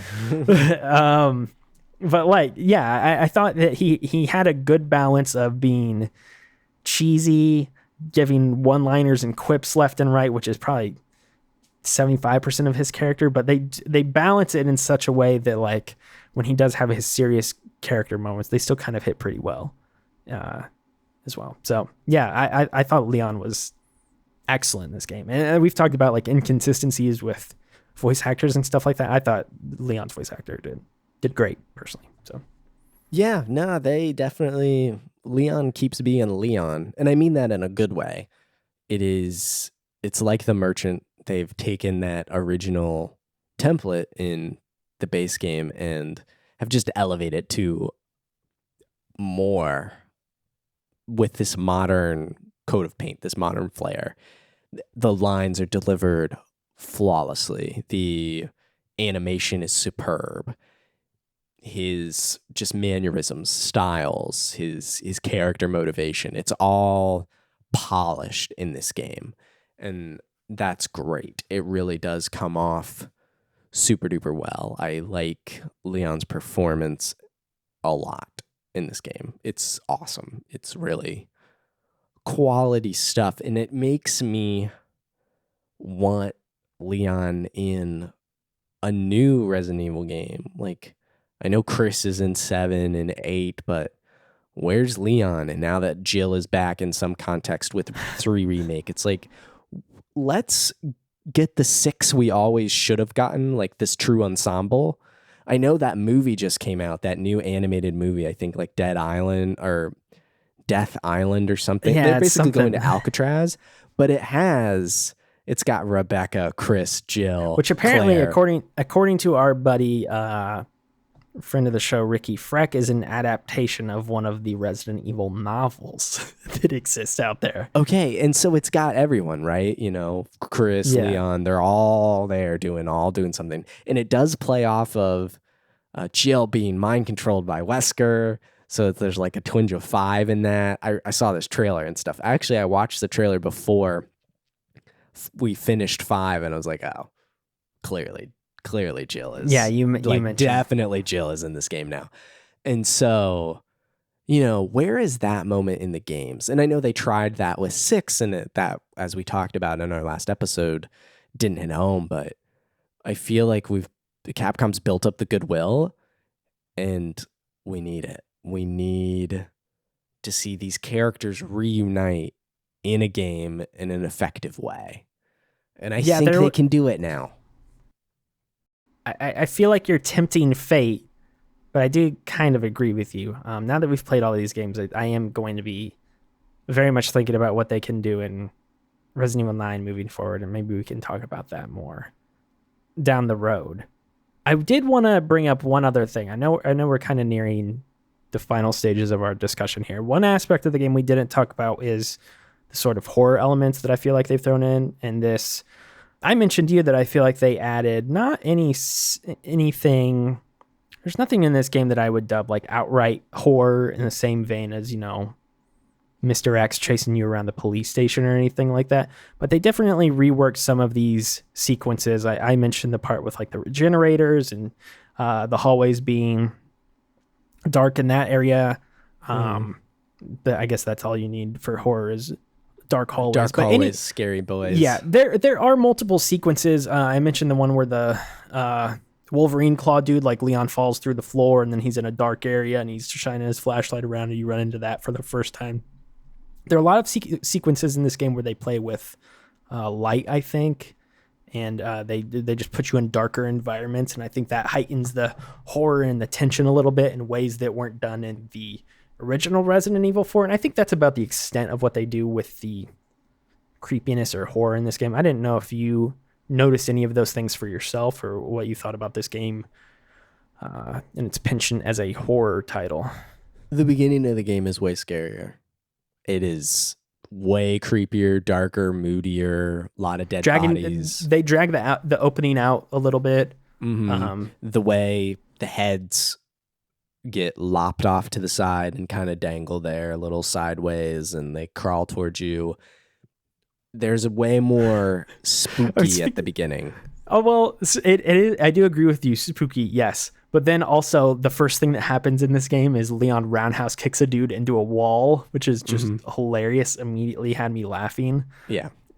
So it does find like a great, I mean, that's Resident Evil in a nutshell to me, though. It's like, oh, this is tense and spooky. And oh, he kicked a guy in the head and okay. And then he jumped out the window and said a one-liner. It's like all of Resident Evil diluted into a 5-minute sequence. Yeah. I think a lot of the horror, though, dissipates after that. From like the grander sense, there are tense, scary moments when hordes of enemies are coming at you or there's some new grotesque thing. But I really think the horror is almost entirely gone by the time you get to the castle. There's never... I was just going to ask, did you find it any more prevalent than the original game? Because I would say that original Resident Evil 4, there's like none at all, absolutely. But in this game, I feel like they made an attempt at certain times to do it. Yeah, for sure. And that's cool. It's great. It's keeping that horror part of it alive. But, after the beginning, it's really not as prevalent.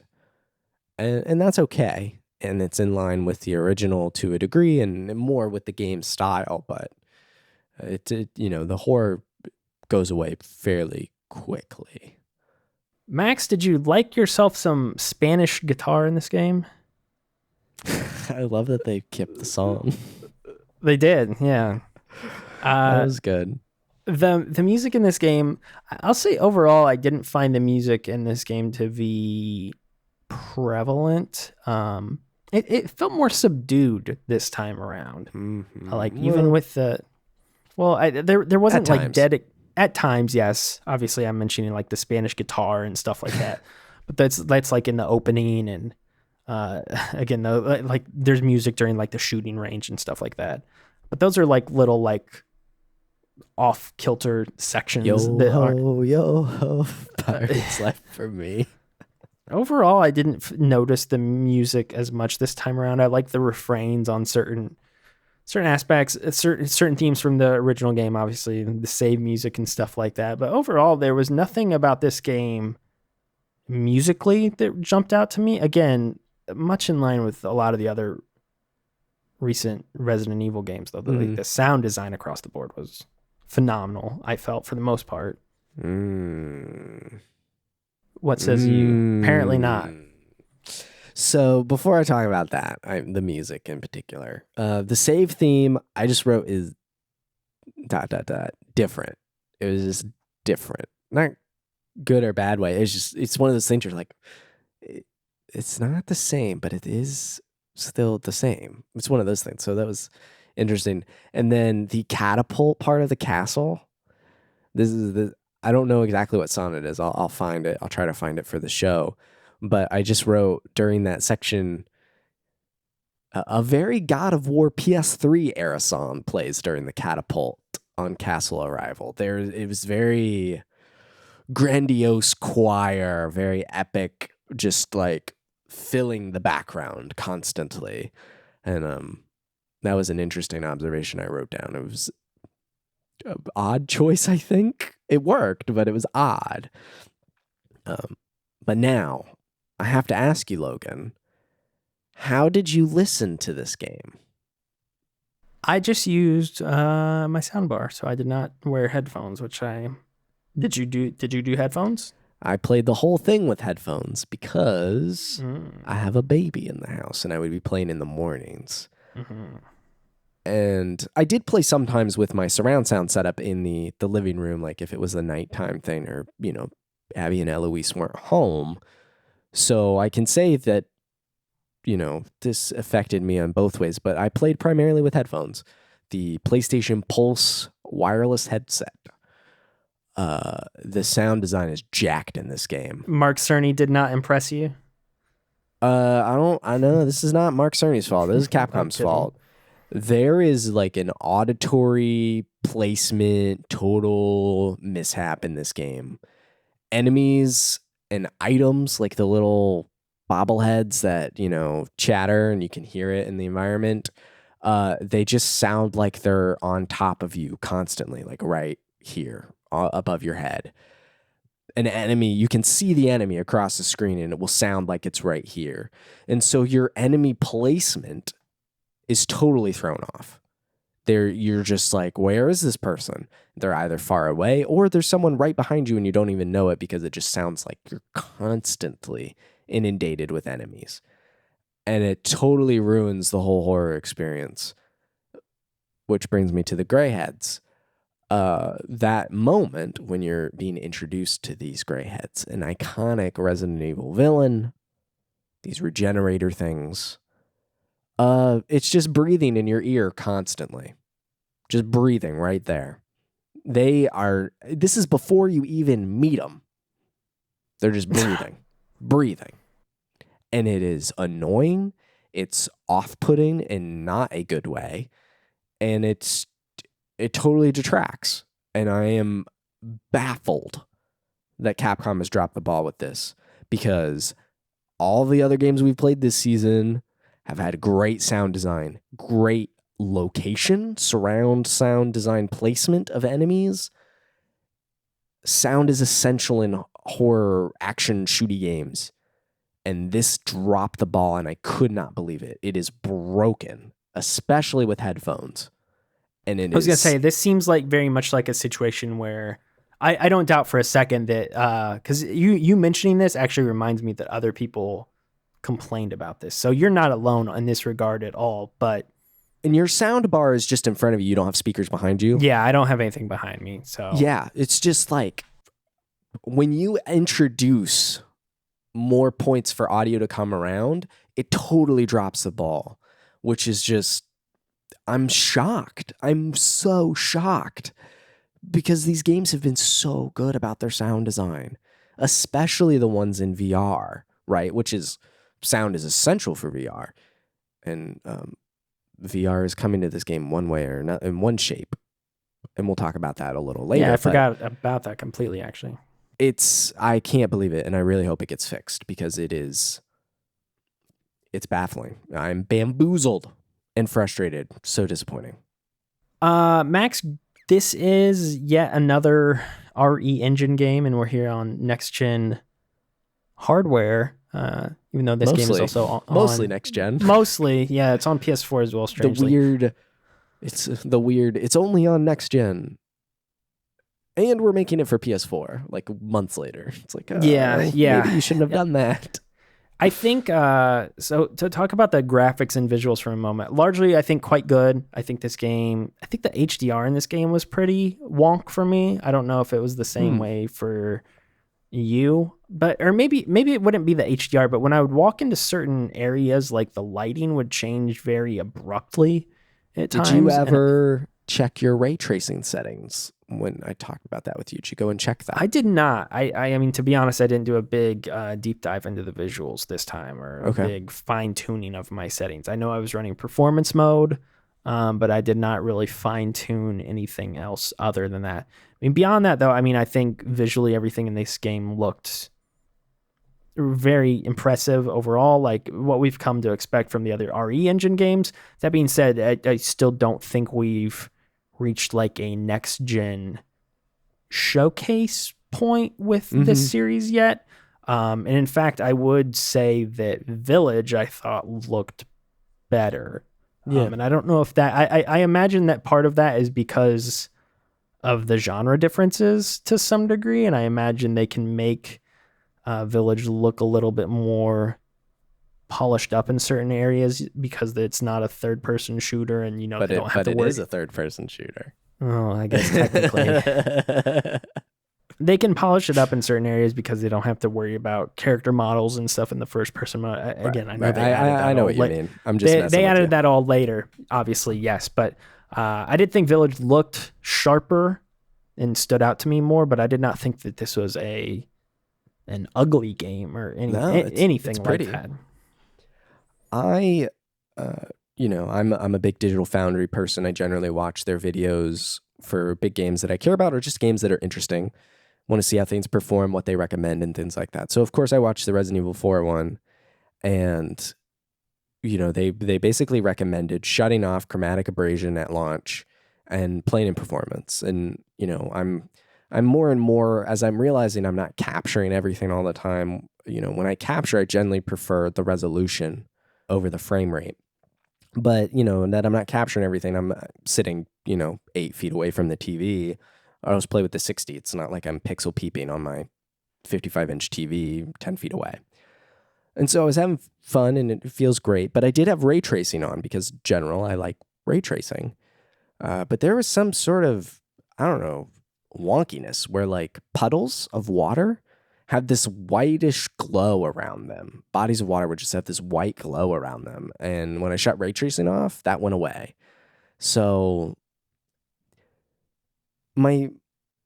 there's just a lot of, or there were, by the time you're listening to this, things could have been patched out or fixed. I know the chromatic abrasion has been fixed in a patch, but at launch, when I played this game, because I did play much closer to launch, there's just a lot of graphical issues, a lot of performance. It's an uncapped frame rate between 40 and 60, depending on the options you choose. You can have like Leon's hair be individual strands, and like that impacts the frame rate quite a bit. It's interesting to see a really struggle more like this from Capcom lately than other things. Now, like, I know there are issues with the other two remakes, with their ray tracing and implementation and stuff, and that's more a fundamental RE engine just approach to ray tracing. But I was a bit surprised that Resident Evil 4 a bit buggier, and I think that's more of a statement or just a sign of the times, really. A lot of modern AAA games are coming in hot and not looking and running the best that they could be. And it's a bummer just to see it in a game like this or any other game. I'm bummed when I hear and see that big games are not running well.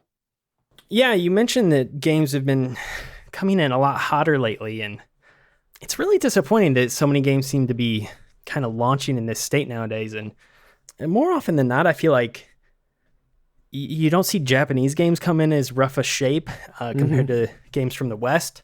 So the fact that Resident Evil 4 has even been having some of these problems is frustrating, especially for yourself, since you played it there a little bit closer to launch. But yeah, I don't know. I didn't have as many of the problems that you're referring to there, fortunately. But again, I played it 2 months later with a couple different patches in tow and stuff like that. So, and with some different settings turned on and stuff.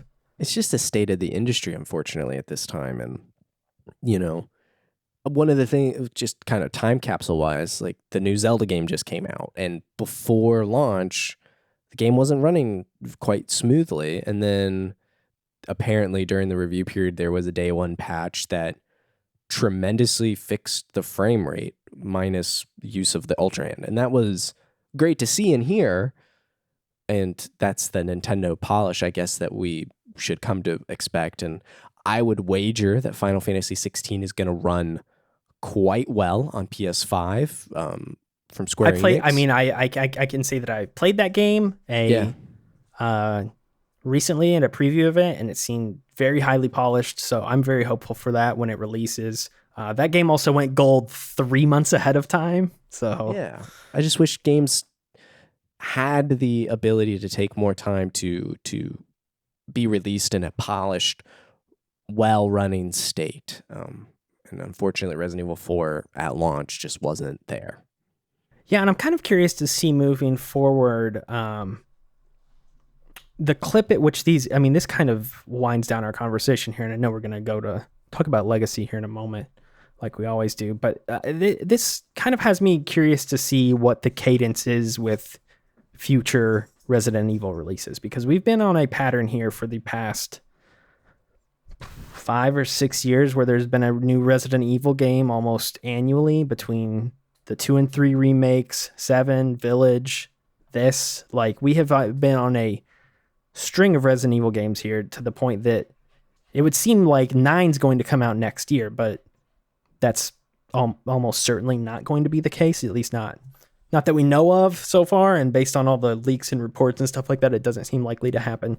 So as this cadence of releases slows down, I'm wondering how that's going to impact their quality over time, and if they really will kind of go away for a bit and like really do another big revamp here with the series moving forward, because it feels like they can go in a lot of different directions. Obviously, you know, this is the 3rd remake here, and we've talked about them remaking 5, 6, Code Veronica. There's other games in the series that people are calling for them to remake next. But I mean, the fact that this game did come in a little bit hot and did have some technical problems, whereas other games in the series really haven't, I think speaks to the fact that they might look to slow down a little bit with some of these games, but that obviously remains to be seen. I think a big factor in this going forward will be the dropping of PS4 in particular. I mean, they've dropped Xbox One clearly, but I mean, this has got to be the last gen Resident Evil game. I don't think, certainly. Yeah, I would think. I don't think, like Street Fighter 6, I don't think it's coming to PS4. I think it's next gen only. I think. I'll check that. But honestly, I think Resident Evil's done with last gen, which is good, and that can help raise the baseline, not having to run on such old hardware. I mean, gosh, the PS4 was 2013. I mean, yeah, that's when this game runs also on Street that. Fighter 6 is on. It's another situation identical to this game, PS4 but not Xbox One. Okay, so jeez. So I think that might help, just pushing to current gen only, and we'll see that going forward. I have to imagine that for, you know, whatever Resident Evil 9 is in the next remake, like we're done with the, I think 7th generation is what PS4 falls under. So hopefully that helps. I hate the generation numbers. It's always goofy to me. Anyway, continue. Anytime I hear people say like 9th generation hardware, I'm like, shut up, nerd. Just call it the PS5 and Xbox Series X generation or whatever. Because then you get people like, well, what about the Switch? Where does that go? It's like, I don't care. Nintendo's kind of off in a corner doing their own thing. Who cares? I apologize. The PS4 is the 8th generation of consoles. See, I was right. I knew everybody was calling this the 9th generation. Well, 8th. See, oh yeah, PS5 is 9th. Yes. PS5, I should say, yeah. Max, what's this game? I mean, this is such a bizarre question to even ask in a lot of ways, but what is this game's legacy? I think you and I have different answers. So the first thing I want to say is a reminder that a VR something is to come of this game. But we do not know what that is. Capcom has not said it's the full game front to back in VR like they did with Village. They've just said VR is coming, and its development apparently started rather close to this game's original release. So we won't see anything from that. I still think it's just going to be the shooting gallery. That's my guess. Because they haven't said, I wouldn't be surprised, and I'm not expecting the full game until Capcom says something. You know, we may actually, maybe we get a tease of it just conceptually or see something here at a new PlayStation showcase at the end of May of 23, but who knows? If development did truly just start, probably not. So that is one thing, like a pending part of its legacy, to have this game change once again into some different format. And I'm curious, say if it is the full game, how I'll feel about it under those types of mechanics. So we'll see. But for me, it's a game it is shackled by the legacy of the original game. And I think that those shackles have kind of restricted this new remake potential here in the year of our Lord 2023. I just think the game is ultimately stiff, and it doesn't have the luxury of being a classic game, having age to hide behind it. And I think those flaws are more present. If age was makeup, it can't hide behind anything, because it's this shiny new fancy schmancy PS5 game. And I'm bummed that I was this frustrated at times with it, because this game in general is a fun game and bums me out a little bit. So I think that's its legacy, though, is I think parts of it buckled under the weight of its predecessor. This is a side tangent, but I would be fascinated to hear what you would also think about the Dead Space remake that came out this year, which I have not played. I haven't either, but I do love the original. But yeah, once again, like, I'm curious if you would have these same complaints, because, I mean, based on everything I've seen, it's mechanically going to be the same thing as this one, where a lot of the mechanics are the same across the two.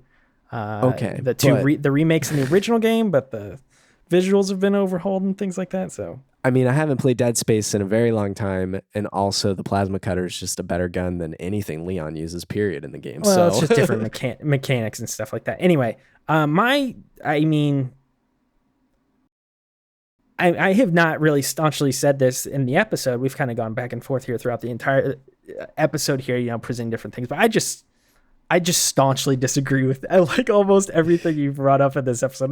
That's not me discrediting your opinion or anything like that. I just vehemently disagree to a T with almost everything you have said about the game. My legacy takeaway for this one is that this is the version of the game to play. I know it is for the past 10, 15 years, it has been an ongoing joke of Resident Evil 4 is on everything. They keep pouring it to everything. Haha. Yeah, you can throw that version in the dumpster now.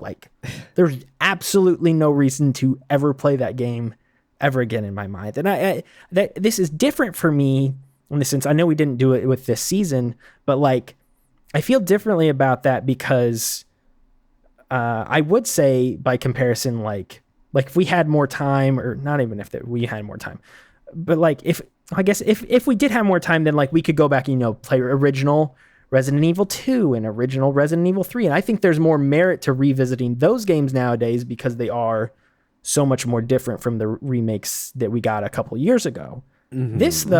This remake of 4 is so similar to the original, but just drastically improved in every way between mechanics and storytelling and character work and visuals. And there's just, I don't see a reason to ever play original Resident Evil 4 ever again in a million years. It just, I mean, other than just wanting to revisit it for the heck of it, if you're looking for an enjoyable Resident Evil 4 experience, there's just, there's really not much reason to ever go back to that game. And I'm sure some people will completely disagree with me on that point, but that's just, I don't know. I think this remake is truly, truly top tier stuff. I think that's kind of the differentiating side, for how we both feel. It's so close to the original, but you think it's improved in all these ways, and I think it's so close to the original, but not improved in these ways based off our experiences. And I just think you're wanting a different game. You're talking about but the two remake and the 3 remake mechanically are wildly different than the originals, and I know that we didn't play those. But what are they similar to? They're more similar to 4. Like that is because they're all based off that same template. That's kind of the template here. So now we've gone full circle where the remakes were kind of mirroring the style of 4, 5, and 6, specifically 4 because they were less action oriented. Obviously 4 is action oriented, but they're not as off the rails action oriented as 5 and 6 were.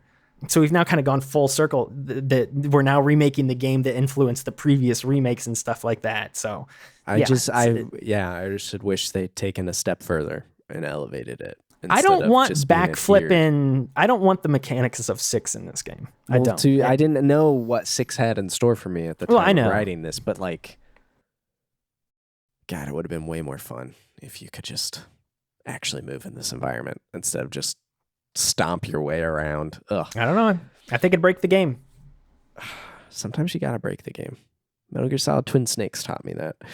Max, before you launch into our final spiel here of the episode, I did want to chime in with one kind of wrap-up thing for this whole season, and that's just Resident Evil as a whole. Yeah, we didn't do that. Your thoughts on the entire franchise now that you've played everything. We have now played the same number of Resident Evil games. We came into this season as me being the expert and you being the novice. You've played all of these games. Just, I mean, very broadly, like, what are your takeaways from having played all of these games? How are you feeling? What's your thoughts now that we're here at the finish line? I'm so glad we did this season. Oh my gosh. Resident Evil is now one of my favorite, series to be playing, to have. I'm so excited for the future of this franchise.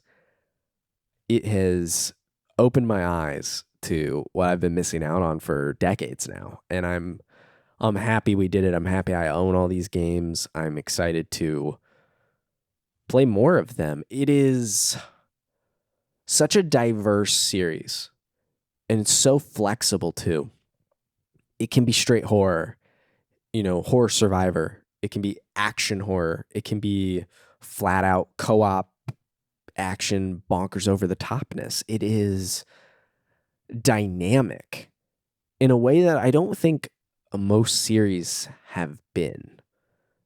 This Resident Evil is truly adaptable, and it's had to be, right, to stay relevant and influence the video game industry as a whole, from the first Resident Evil being so, 1 to 2 being such a big standout pop, and then we've got 4 changing everything, and then 7 coming in and kind of revitalizing the series. Then the technology underlying it throughout all these years, it's always been a series that's been pushing things forward. And sometimes that's to a detriment, and sometimes that's to industry-wide success and prestige and acclaim.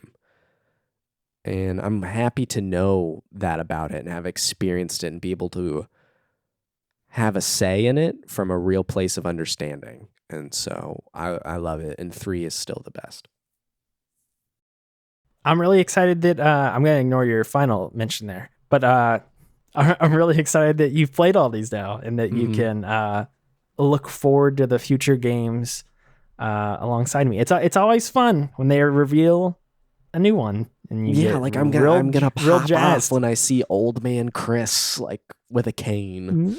Yes, Jill with a walker beating down the next wave of mold boys in Resident Evil 9. The past few have been very fun to look forward to. Like, it's been as somebody who has loved these games for such a long time, it feels like I'm still having a fever dream where we rattled off like 5 or 6 great Resident Evil games in a row here. So hopefully they can keep up the momentum, because clearly this series is not going away whatsoever. And in fact, it's bigger than ever, which I mentioned in our last episode. 4 Remake has brought newfound acclaim and commercial success to this series that it has not, maybe not commercial success or critical success, but commercially, the series is doing better than it ever has before. So this isn't slowing down, and now I'm glad you're on this evolving Resident Evil train with me, myself, and the rest of the fan base now. So just like the train in Resident Evil 0, another top tier game in the series. Yeah, just like that. Excellent. Well, I think that does it for both Resident Evil 4 Remake and Season 5 here on Chapter Select for Resident Evil. Before I wrap up, a little housekeeping for Chapter Select. Normally, traditionally, a week after the season ends, I post a big behind-the-scenes blog post and now audio episode exploring how this season came to be and the production behind it all. This Season 5 behind the scenes is going to be delayed a little bit toward the end of June, and part of the reason for that is some stuff I talk about there is a surprise. And we've got an announcement coming at the end of June for Season 6 and kind of where we're going with this program, and some of that ties into the behind the scenes that directly went into Resident Evil here. So look forward to that coming into your feed and on maxfrequency.net here in a few weeks. You'll all be notified when that happens. But we do have Season 6 actually like halfway done already. So look forward to that in the back half of this year, and we'll announce it at the end of June. Super stoked to be playing this series with Logan. This is another, I'd say, stone cold classic. And I'm excited to tell everyone finally. We've been working on this for a long time, this particular season, and it's going to be exciting. I mean, yeah, not to say too much, but we've got plans for not only Season 6, but 7 and 8 are ongoing behind the scenes right now too. So we've got a lot of other Chapter Select stuff coming at you over the next year and a half.